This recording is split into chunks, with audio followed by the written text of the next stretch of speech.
우리가 읽은 성경에 보면 아기 예수의 탄생에 대한 동방의 박사들의 세 가지 중요한 사건을 소개하는 것을 볼 수 있습니다. 첫 번째는 별, 두 번째는 기쁨, 세 번째는 예물입니다. 동방의 박사들이 아기 예수의 탄생한 것을 보면 별을 따라왔다 그러죠.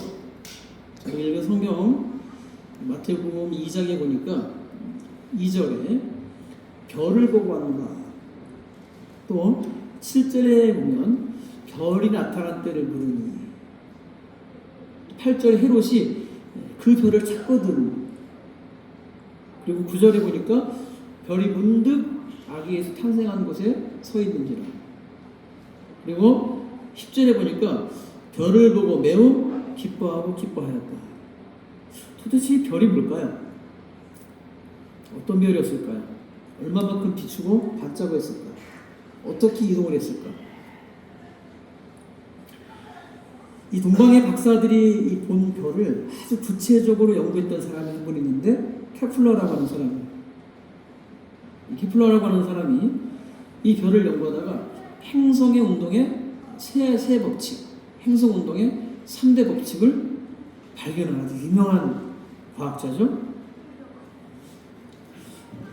이 케플러가 동방의 박사들이 밝은 별을 보았다는 그 별을 놓고 연구하다가 꾸준히 연구하던 중에 BC 7년 5월과 10월, 12월에 우주에 떠있는 이 토성과 목성 두 행성이 이렇게 물고기 자리에서 만나는 지점을 찾아내요. 그리고 거기서 두 행성이 만나서 밝은 빛을 뿜어내는 사실을 계산합니다. 유대인의 이 천문학에서 목성을 왕의 별이라고 해요. 왕의 별. 그래서 왕의 별과 또 유대인을 수호하는 그 수호의 신의 격의 별이 토성입니다. 과학적으로 연구한 결과 목성과 토성이 몇백 년 안에 한 번씩 겹치는 경우가 있는데 그 별을 보고 왔을 것이다 라는 것이 과학적인 천문학적 추측입니다. 우리 알 수는 없지만 과학자들의 보면 그래요.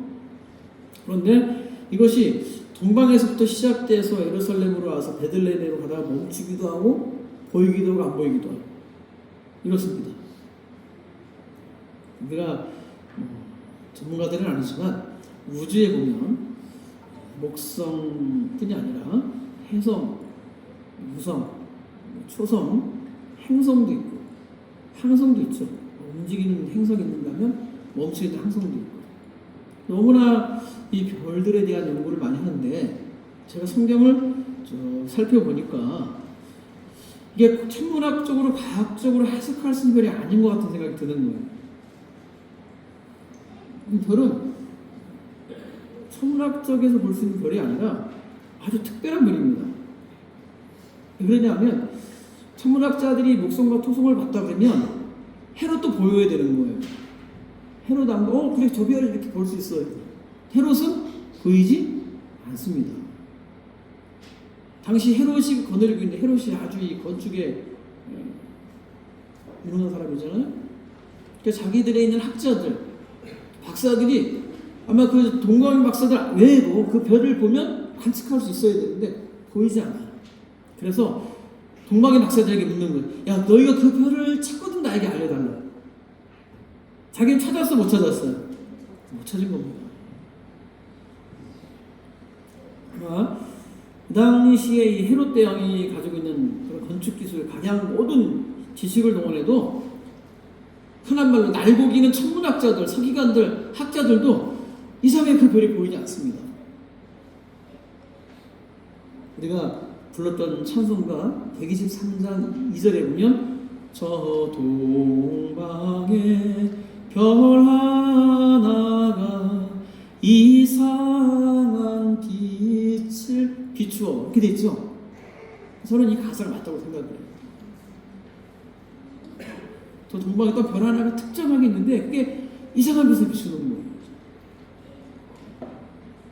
제가 가만히 성경을 보니까 예수님의 탄생을 목격한 사람들 있죠. 동방의 박사들만 예수님 탄생을 맞이했나요? 그렇지 않잖아요.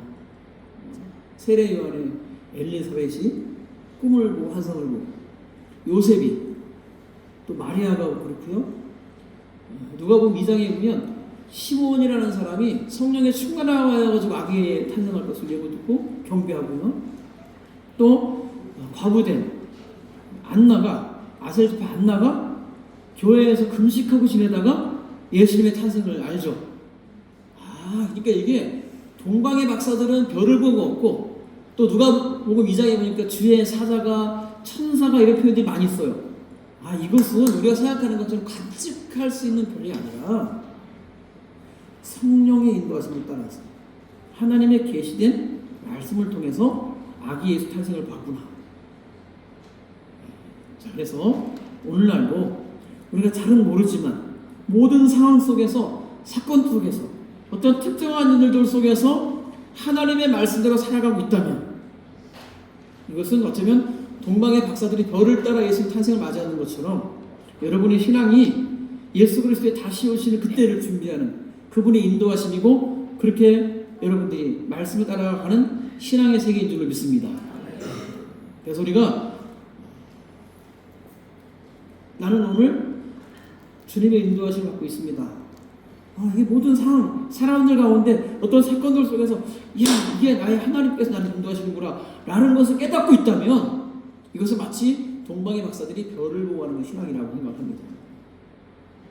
이 성탄절을 즈음하면서 임마누엘이 하나님이 여러분과 함께 하시고 지금도 여전히 주님 오시는 그날까지 인도하시는 줄로 믿습니다. 두 번째, 이 별을 본 박사들의 기쁨입니다. 10절에 보니까 매우 기뻐하고 또 기뻐하였더라. 매우라는 말은 아주 큰 걸 말하는 거예요. 그 별을 보고, 그 별이 멈춰선 것을 보고, 아기에서 탄생한 것을 보고 매우 기뻐했대. 얼마만큼 기뻤습니까? 기뻐하고 기뻐하였다. 기쁘고 기쁘다. 이것은 반복하는 거죠. 그래서 엄청난 기쁨을 가지고, 이건 다시 말하면 사람의 가진 기쁨의 이상의 기쁨을 말하는 거예요. 여러분 언제가 제일 기뻐요? 언제가 제일 기뻐요? 돈벼락 맞았을 때. 얼마나 신나. 두 번째, 자식이 잘 됐을 때. 그렇죠? 내 자식이 잘 되면 너무 기쁘죠. 가슴 저기도 기쁘잖아요. 근데 그것보다 더 큰 기쁨. 그래서 이 기쁨이란 말을 기뻐하고 기뻐했다 할 때, 이 기쁘다는 말을 제가 봤더니 달라요. 처음 나오는 기쁨과 두 번째 나오는 기쁨이 달라요. 처음에 쓰는 기쁨은요, 카라라고 하는 언어예요. 카라. 이 말은 환유적인 그런 어법인데, 어떤 특정한 대상을 만나고 싶어서 기다리다가 만나는 거예요. 이럴 때 카라라는 거예요. 그 별을 찾아서 내가 찾고 싶은 그 아기 예수를 찾도록 찾다가 그걸 만났어. 그럴 때 다 같이 카라. 환유적인 기쁨을 할 때 카라를 만났어요. 두 번째, 기뻐하였다라의 기뻐하였다. 두 번째는요, 카이로라는 말을 쓰는데, 이것은 그야말로 기쁨이 되어지는 사건. 기쁨이 되어지는 사건. 이것을 언제 쓰냐면 누가복음 15장에 많이 써요. 잃었던 드라크마, 잃었던 양, 그렇죠? 잃었던 아들이 돌아왔을 때 이것을 카이로라고. 잃었던 것을 다시 찾아요. 이런 기쁨을 성경에서 지금 메시아를 계속 예언하잖아요. 창세기부터 계속 예언하는데, 이 박사들이 성경을 보면서 계속 그 예언적인 말씀이 언제 이루어질지를 기대하고 기다리고 또 준비하고, 그분을 따라, 그 별을 따라 그분을 만나기 위해서 갔을 때 그분을 만났던 기쁨. 그래서 공관복음, 사복음서에서 예수님의 오신 그 기쁨을 이들이 가진 거예요. 여러분의 신앙생활이 주님 만난 기쁨이 되시기를 축원합니다. 신앙생활 때 주님 만난 기쁨의 감격스러움을 가질 수 있어요. 그렇지 않고 예배를 드리고 교회 생활을 하고 신앙을 하다 보면 영적이지 못하면 자꾸 불만이 생기고 해서 뭐해요. 이게 무슨 의미인가? 이런 생각이 들어요.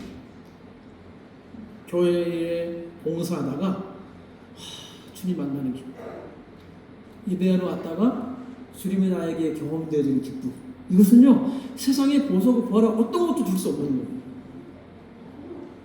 오늘 이 성탄의 기쁨이 여러분의 마음속에 감동의 기쁨이 되기를 축원합니다. 아멘. 그런 기쁨을 가지세요. 마지막 세 번째는 예물이죠. 예물이란 말, 우리가 그를 경배하러 왔노라 하죠. 이 경배하러 왔다라는 말은 다른 말로 다 같이 예배드리다, 예배하다.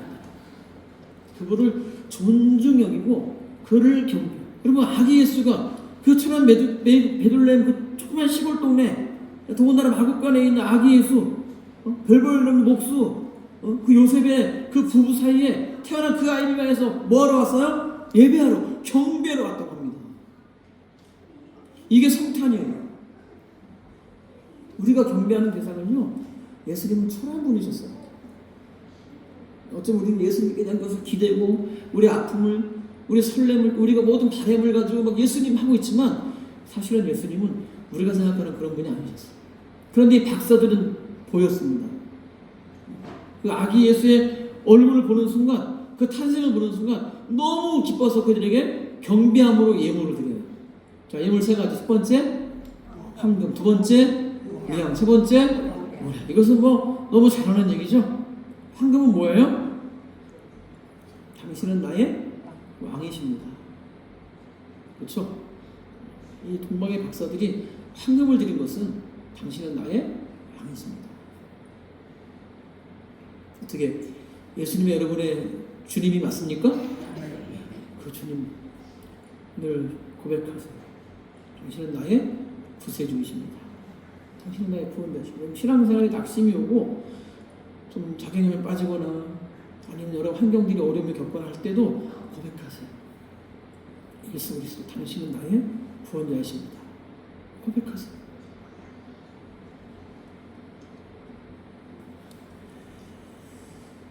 다 같이 예수 그리스도는 나의 주님이십니다. 그거를 황금으로 표현하는 거예요. 두 번째는 유향이죠. 향기.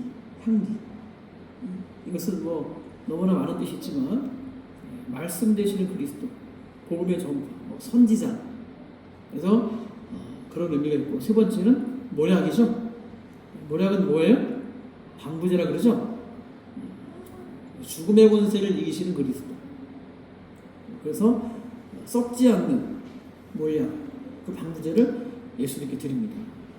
이 모략은 아마 성경적으로 볼 때 죽음의 권세를 이기실 그리스도의 부활을 상징적으로 말하는 거죠. 그러면 여기서 황금과 유향과 모략을 압축시켜서 뭐가 있냐면 대제사장이신 그리스도. 황금과 유향과 모략은 예수님은 나의 구세주께 드려지는, 그분께 드려지는 소중한 예물입니다. 여러분의 헌신이, 여러분의 봉사가, 여러분의 섬김이, 여러분의 예배가, 여러분의 드려지는 헌금들이 누구에게 드려지느냐에 따라서 신앙생활 태도가 달라집니다. 자꾸 인간적인 계산에 의해 가지고 물질에 빠져가지고 헌금 생활에 자꾸 막히면 이것은 사람에게 주고 있는 거예요. 여러분의 봉사가, 여러분의 헌신이 교회에 와서 화장실을 쓸고 닦고 청소를 할 때에도 이런 마음이 중요한 거예요. 누구 편하고 내 편이라는 게 아니라 아버지의 집으로, 하나님의 전으로, 예수로 고백하는 신앙으로 하시길 축원합니다. 예배도 마찬가지 아니겠어요? 자, 누구에게 드리느냐, 나의 예배를 누구에게 드리느냐. 오늘 이 성탄절에 저희 생명나무 교회가 누구보다 가장 큰 경배함이 되시기를 축원합니다. 마치 오늘 하루도 이 별을 따라가는 동방의 박사들처럼 그분께서 주의 사자로, 천사로, 꿈으로, 환상으로 주님 오시는 그날까지 인도하실 줄로 믿습니다. 여러분, 우리의 신앙생활은 잘 할 수 없지만 그때그때마다 주시는 기쁨으로, 감동으로, 감격스러움으로 여기까지 오신 것처럼 오늘도 그분께 드려지고 헌신되어지는 삶 속에 주님의 은혜가 충만해지는 이런 성탄 예배가 될 수 있기를 예수 그리스도 이름으로 축복합니다. 기도하겠습니다.